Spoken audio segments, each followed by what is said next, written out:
DPS so far in the War Within has seen some drastic changes compared to what we have right now. Of course, when you're ranking DPS, it doesn't mean you want to just stack one spec just because they deal the most damage. Every class spec fills a different niche, and these rankings aren't about pure damage. With that being said, there are winners and losers, and we're going to be ranking all of this today based off of the spec's damage right now, how fun the rotation is, the design of their hero talent trees, as well as how much better the specific spec is compared to the others in its class identity. For example, because Holy Paladin is pretty much god tier right now, sadly it does lessen the value of protection and retribution because you don't want to sit here and stack a bunch of paladins over and over in your raid. So without further ado, let's dive into all the melee DPS in the War Within and rank them from best to worst. Don't forget, if you're looking for an easy way to find your runes or level up quickly in all versions of World of Warcraft, click that link in the description below to get the Rested XP guide. It's literally the best guide out there for World of Warcraft. I promise you won't be disappointed. Click the link, support the channel, gain rewards. Starting off with probably the most beloved DPS spec in the game for melee right now is the Unholy Death Knight. Now, the Unholy Death Knight has made many leaps and bounds heading into the new expansion. Not only does this class simply just hit harder than most, they have great build variety for both raiding and Mythic Plus, with many great performing builds. They have amazing visuals, 2 hero talent trees that are both super fun and very impactful, and the class is very straightforward and easy to learn. You got the Riders of the Apocalypse hero talent tree that summons the army of the undead to assist you and deal a ton of damage on their own or amplify yours. Now, this did recently just see some nerfs, but very well warranted because it was dealing most of their damage previously. And then of course you have the Sand Lane hero talent tree that leans more into the Vampiric Blood side of gameplay, where your Scourge Strike is replaced with Vampiric Strike in big cooldown windows and deals a ton of AoE damage. This hero talent feels very, very good in AoE situations when you're Vampiric striking like 6 or 7 mobs at once and just chunking all of their health bars while buffing yourself. It feels fantastic. Both of these hero talent trees are awesome, and these are how every hero talent tree should be designed in my opinion.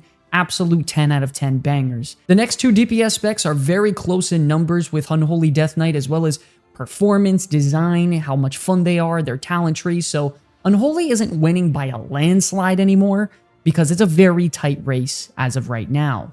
Moving on to our next very big surprise, we actually have the Enhancement Shaman. If you were to ask me a month ago about this spec, I would have said straight up, it's just in a bad spot because I really didn't think Blizzard was going to be making much changes once we head into the new expansion. But lo and behold, they did, and I was wrong. I will be the first to say the #1 problem about Enhancement Shaman is the amount of buttons this class actually has. It isn't the easiest and most simple spec in the game, but good God, the damage is through the roof right now, whether it be for single target, for AoE, they just simply kick ass and hit hard, man.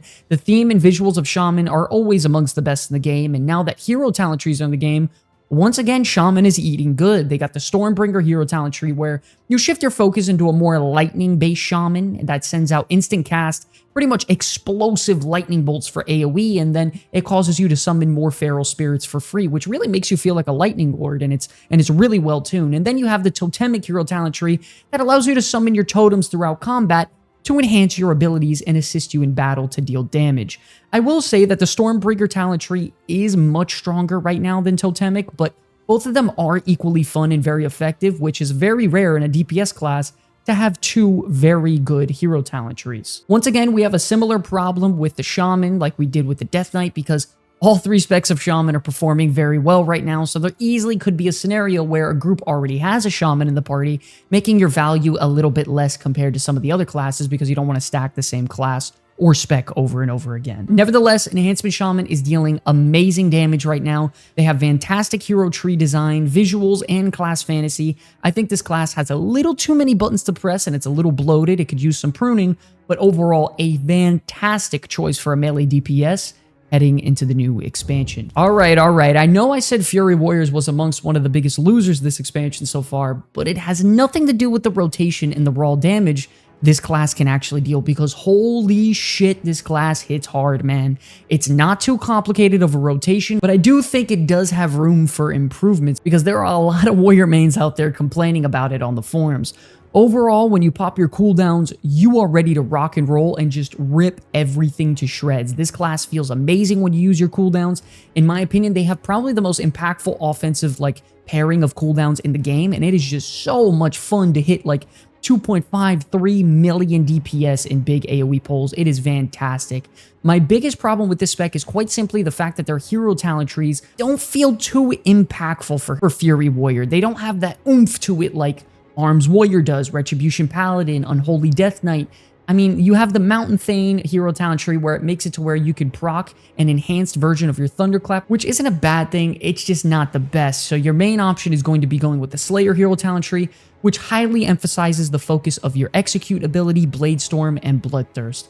I'm not gonna lie, the damage you can deal with this hero talent tree and your natural talents is freaking insane, but it has nowhere near the amount of weight to it that I was really hoping Fury Warrior's hero talent tree was going to have. It just feels like you're going about your normal rotation and nothing really changes. No interesting rotational change or design or aspect. If this isn't something that you care about, then who gives a shit, because this class hits very, very hard. The rotation's fun. It's not too complicated.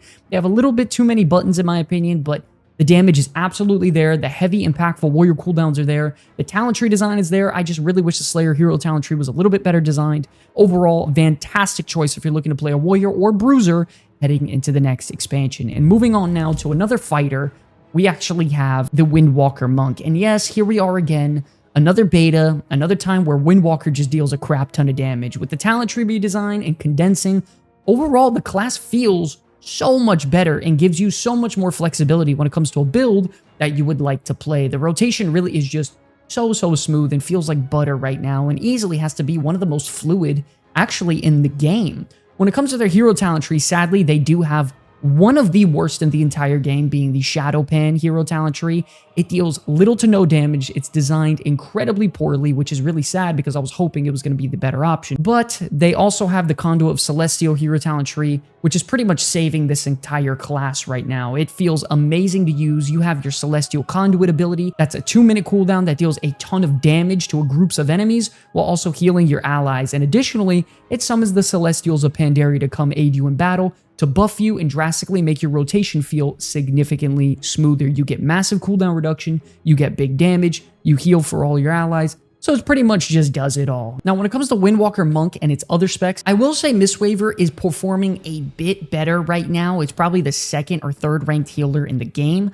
So there might be a conflict of interest when it comes to getting in a raid group or a Mythic Plus if there's already one in there. But overall, if that's not something you're worried about, Windwalker is doing completely fine right now. It's definitely above average. It's always been one of my favorite specs in the game. It's a very mobile, tough, high damage dealing fighter with a place in any group, whether it be Mythic Plus or raid. Fantastic choice in this list. Moving on now, wow, oh wow, do we have another surprise with the Survival Hunter. The brand new rework for this class has made it feel so good for this spec. If you've been a survival main for a while, you know what I'm talking about. The rotation that was once bloated and full of so many annoying buttons has now been condensed, and the class just feels so smooth while dealing such a crap ton of damage with explosive shot procs, wildfire bombs, your sentinel hero talent tree.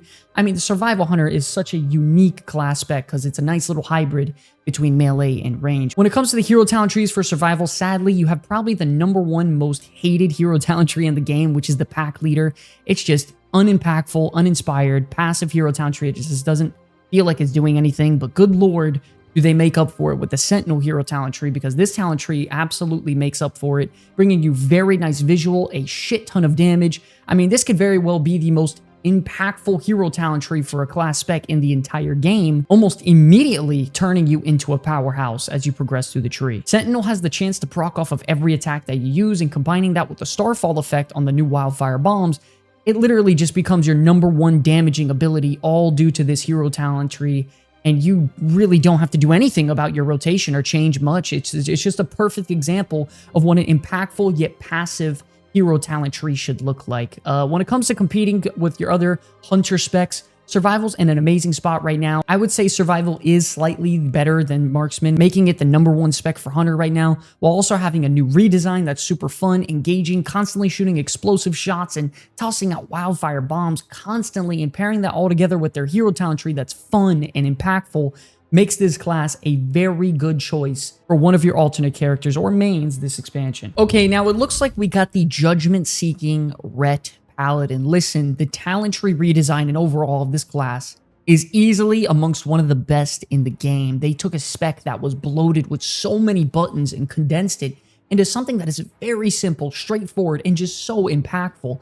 So many buttons that are now baked into passives, like Crusader Strike being tied to your basic attacks, Consecration being tied to your Blade of Justice, giving you just such a more simple rotation while the damage being even higher than ever. You have a ton of AoE with Wake of Ashes, Blade of Justice, all of its dot effects off of that, the Divine Hammer spinning around you like you're in freaking Diablo. So much AoE damage on a Ret Paladin right now, absolutely blasting. My favorite part, though, has got to be every time you use Wake of Ashes, you automatically pop your Avenging Wrath, giving you a major offensive cooldown pretty much every 30 seconds, making your burst windows very, very consistent. When it comes to their hero talent trees, by far the most fun and impactful choice has got to be the Templar hero talent tree. This makes it to where after you cast your Wake of Ashes, you're able to cast Hammer of Light, which absolutely nukes enemies and feels very, very good to use. So pretty much every 30 seconds or so, you're casting Wake of Ashes. You're using your nuclear hitting hero talent tree ability, you're popping your wings on passive, and your Crusader Strikes and Consecrations are going off passively, which means every 30 seconds or so, you have these massive damage windows which feel very consistent, very fun to use as Ret Paladin. Now listen, the only reason I personally wouldn't main this spec is because it's very risky if you only like to play DPS. With Retribution Paladin, there isn't much flexibility in your build designs, and both of your other specs are also completely different role types, because at the moment, Holy Paladin is probably the best healer in the game, so sadly, what this does is lower the Paladin's value when it comes to retribution and protection a little bit. Overall, though, if that's not something you care about, I think the Ret Paladin is a super fun choice. It does have its downsides here or there, but being a little bit risky if you only like playing DPS, but nevertheless, it's a very, very fun and impactful class to play so far. Okay, now moving on to pretty much the middle of the pack, we have the Frozen Behemoth, the Frost Death Knight. I'm going to say this up front and make it obvious. The only reason this spec isn't a tiny bit higher on this list is simply because Unholy is just performing the way it is right now. Frost Death Knight was performing nearly as good as Unholy, which makes this class value very high, but Frost Death Knight has been constantly receiving nerfs over the last 2 or 3 weeks, so it's steering this class a little bit into the average category. They're either giving you the option of going your, usual Breath of Sindragosa build, or using your chunky AoE, Frost Strike build and obliterates taking away those stacks of Razor Ice, which both of them I do like and they're both really fun, but sadly the spec just keeps on getting nerfed over and over again, steering it into the middle of the pack, slightly above average range. Both of their hero talent trees for Death Knight are really impactful and super fun to play with, which is rare nowadays in the War Within. The Riders of the Apocalypse rotation gets paired with their Frostworm's Fury every minute and a half or so you're able to deal a lot of damage and summon an army of minions to come help you in battle, whether it be in Mythic Plus and Raid, and they are absolutely pumping right now. And then you also have your Deathbringer hero talent tree that allows you to use Exterminate every 30 seconds, which is really, really solid for Mythic Plus. On top of that, you're slashing out that giant scythe, and it feels really, really good as a Frost Death Knight. You deal super high damage, very fun rotation that's very, very easy to learn. Your offensive cooldowns are short and impactful, so you can constantly pair them up with maybe an Augmentation Evoker. They have 2 great hero talent trees. I mean, Frost Death Knight is probably one of the coolest and one of the greatest melee DPS specs in the game, making an obvious selection for you. The only thing dragging it down is the fact that Unholy is doing as good as it is. Okay, now moving on to where things are slowly starting to droop down, because next we have the Havoc Demon Hunter. The thing is, Havoc's damage is absolutely above average now after the recent buffs, and it's definitely not bad. I think the rotation is simple enough and easy to understand that a new player can pick up the class now that they're moving away from the so-called mover build, which I thought was way too complicated for a Demon Hunter class. I love the class fantasy, I love the talent tree design, it's very simple. My problem with the class is that I'm constantly spamming abilities that all feel like kind of micro hits, and I'm not really hitting too hard rather than huge damage burst windows. And I really think the class can use some pruning, similar to how they did with Retribution Paladin, like baking things in together. You got your Blade Dance, Eye Beam, Glaive Throw, Glaive Tempest, Sigil of Flame, Sigil of Spite, Essence Break, Immolation Aura. Don't get me wrong, I like a lot of buttons, but it feels like a lot of GCDs are being spent activating a wide variety of abilities rather than having it all flow together in one nice fluid rotation. When it comes to the hero talent trees, there were a lot of Havoc mains that wanted them to shift away from the mover build of Aldrachi Reaver, and it seems like the Felscarred is looking a lot better now with the recent buffs. So now Havoc is shifting from a super complicated micro burst spec that used to just give me honestly nothing but a headache to now simply dealing good AoE damage with Metamorphosis with the Felscarred hero talent tree with all the recent buffs. So it seems like they're trying to shift back into that zug, you know, spammy button profile that Demon Hunter once was, which I hope they actually go back to. Overall though, I think with the recent buff to Felscarred, then their damage overall, Demon Hunter is in an okay spot. I think it's pretty much just middle of the pack. Remember, if this was just a pure DPS rankings list, it would be a bit higher up there, but this is based off damage, fun integration, rotation, hero talent trees, and then also comparing it with the other specs in its class. Overall though, Havoc Demon Hunter, I think is dead smack in the middle, in my opinion. Moving on now, we have our second warrior DPS back, the Arms Warrior. Now, here's the thing about Arms Warrior. There are no bugs, there are no issues. The hero talent tree is pretty well designed, and it's very simple and straightforward rotation. The problem with this class is kind of simple. It just doesn't deal heavy damage consistently. I think it has its moments when you pop your Ravager, your Avatar, your Sweeping Strikes, you get that overpowered cleave ready to deal insane damage, but other than those big bulky windows, the damage is just drops off and it just isn't as consistent as the Fury Warrior. Don't get me wrong, I love when I use cooldowns and I can hit like 2, 3, 4 million damage cleaves because it feels impactful, it feels chunky, it feels juicy.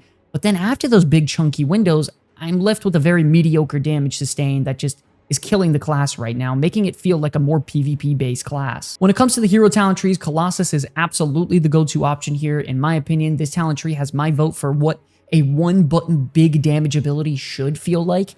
And you know, as you go about your normal rotation, you gain your stacks of a buff called Colossal Might, and then once you reach 10 stacks, you can then use it on your brand new hero talent ability called Demolish, and it hits pretty freaking hard, man, and it feels very, very nice to use. Once again, after all these damage windows though, with all your cooldowns up, you're left with a very slow, inconsistent DPS class that isn't going to compete with other classes like Enhancement, Unholy DK, Windwalker, Fury Warrior. Overall, I do think Arms Warrior will be amazing for PvP because of the insane burst windows. I think they're lacking just a little bit consistency, and it's not in a great spot as of right now. Okay, now moving up next on the list, we do have Subtlety Rogue. Now, I'm not gonna lie, Rogue in general has the most problems out of every class in the entire game, but we're gonna start off with Subtlety. I will say up front that Sub Rogue is quite simply the best performing rogue spec right now in Regs, and it isn't really saying much. I do think the rotation for Subtlety isn't bad, and I like the idea of using Vanish offensively. You know, you reduce all your cooldowns by 30 seconds. You're constantly in Shadow Dance and Symbols of Death, and you're trying to keep all your CDs up, but at the end of the day, it just feels like I'm spamming Shadow Strike, Eviscerate. You know, you make sure you have Rupture on the target, and then you use Shadow Technique on cooldown for big cooldown damage windows. It just feels a little bland. When it comes to their hero talent tree, though, I feel like this is where things get even worse because the Trickster is the only option here. And for the most part, it feels very, very passive and just an overall odd talent tree. It's all about keeping up a buff called Flawless Form, which then triggers something called Nimble Fury. And this allows you to use all of your damage and convert it into AoE very easily. The problem is none of this feels good. This isn't fun at all. You literally just continue to go about your normal rotation until occasionally you get something that's like an empowered version of Eviscerate, which deals nothing but mediocre damage and just locks you in an animation. It'd be different if any rogue hero talent trees spiced up your gameplay and made it at least a little bit fun and actually interactive, but the problem is all three rogue hero talent trees are boring, unimpactful, mostly passive, and just lacking creativity and design. The one benefit is that every raids does need a rogue though, because you need that 3% damage reduction buff from a trophic poison, and as of right now, Subtlety is overall the best option for rogue, but it isn't saying much when the class overall just isn't performing well. Recently, they just got a bunch of buffs across the board, but dialing the knob up 10% on a bunch of abilities isn't going to solve the problem rogues have. For all three specs, this comes down to a major design issue and integration of talent trees, and if things don't get adjusted soon, I fear it's going to happen too late after the expansion has already begun. And next up on the list, we do have Feral Druid. I'm going to be honest, it's near the bottom of the list, and I need you to hear me out on why. The reason I have Feral Druid near the end is very simple. This class isn't bugged, This class isn't half-baked. This class recently got updates and buffs, and still, the damage numbers and gameplay just simply does not feel good. The animations feel unimpactful. The rotation is just boring and outdated. The talent tree is full of just nonsense, and it's just not well designed or pathable. The only moments where this class actually feels really good is during your incarnation windows, when you're spamming combo point finishers and you're able to use your generators and your rotation is fast, impactful. Other than that, this spec just simply does not feel good. I think this class is in desperate need of an overhaul or update, even more than the Rogue. I think the Rogue is just a buggy mess, but this, we need some major improvements here. We can't consider this a complete DPS spec when you have so many classes that feel amazing, like Windwalker, Enhancement, Unholy DK, Ret Paladin, Fury Warrior. I can go on and on. Not only that, Feral's the weakest option out of all 4 specs when it comes to Druid, making it by far the weakest option out of its spec in the class, and by far one of the weakest in the game. When it comes to hero talent trees, you have the Wild Stalker talent tree, which amplifies healing just way too much, and there's just a lot of BS going on with the talents. It's just poorly designed. Your damage over time effects have a chance to proc a Blood Seeker Vine on the target that deals some damage over time and can explode when you Ferocious Bite.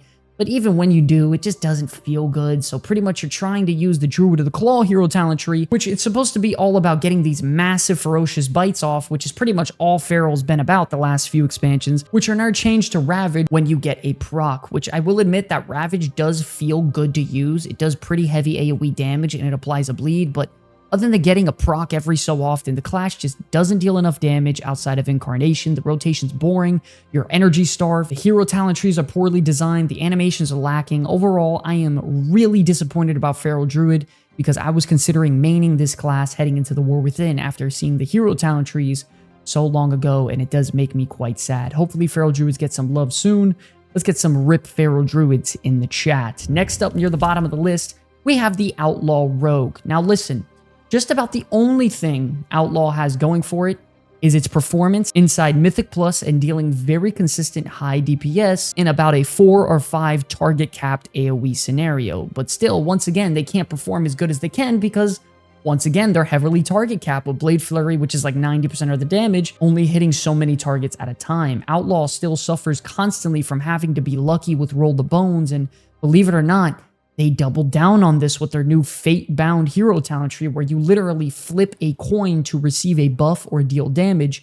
And in order for it to be actually effective, you need to flip that same coin on heads or tails the same time over and over again to receive a buff that barely feels impactful. It's crazy to me that they doubled down on the RNG factor that's not controllable, and even if you get lucky, it's just not good. It doesn't make an impact that much. I love the idea of trying to leave it up to fate thematically as a pirate, but holy shit, it's just not possible in a game right now where you're competing to deal damage and you're trying to get a group spot, and it just doesn't work well. Even when the Outlaw Rogue rotation is at its peak and you're popping off like 4 or 5 crack shots in one vanish window and getting a bunch of dispatches off for free, it just still doesn't feel good outside of those windows. Especially, it doesn't feel good as some of the other specs out there. The whole keep up your buffs all the time and then spam crack shots after a vanish just doesn't feel great.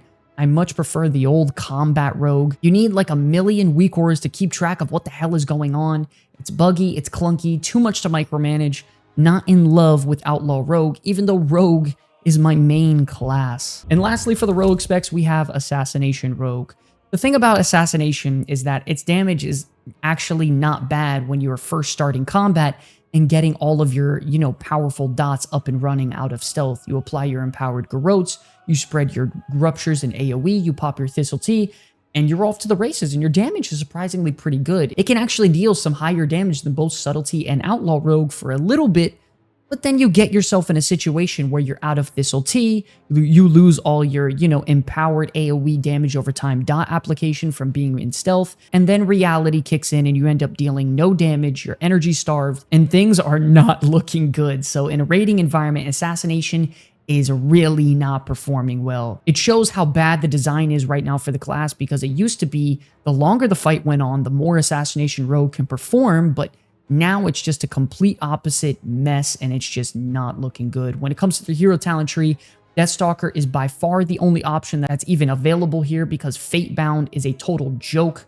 I think the Deathstalker talent tree does a decent job at amplifying what an Assassination Rogue is all about, but your first capstone Deathstalker's mark only applies its stack by using ambush from stealth, which, if you know anything about Assassination, you're trying to use garrote as much as possible and spread the damage over time effect because it's your hardest hitting damaging ability. So being forced to use ambush, which is one of your weakest abilities ever as an Assassination rogue, is such a bad gameplay flaw. There are a couple passives in Deathstalker talent tree like Fatal Intent, which works like an execute with your damage over time effects, which is neat. You have your Corrupt the Blood, which causes your Rupture to pretty much duplicate damage. And then you have Hunt Them Down to deal more damage with basic attacks. All these are pretty good things, but other than that, the spec doesn't really have anything going for it that's unique or stands out. It's a lot to micromanage with your damage over time effects. You're managing your Deathstalker's mark stacks, and it just doesn't feel like a good payoff, sadly, for all the work, man. I love Assassination Rogue. It's my favorite spec to play in all of World of Warcraft,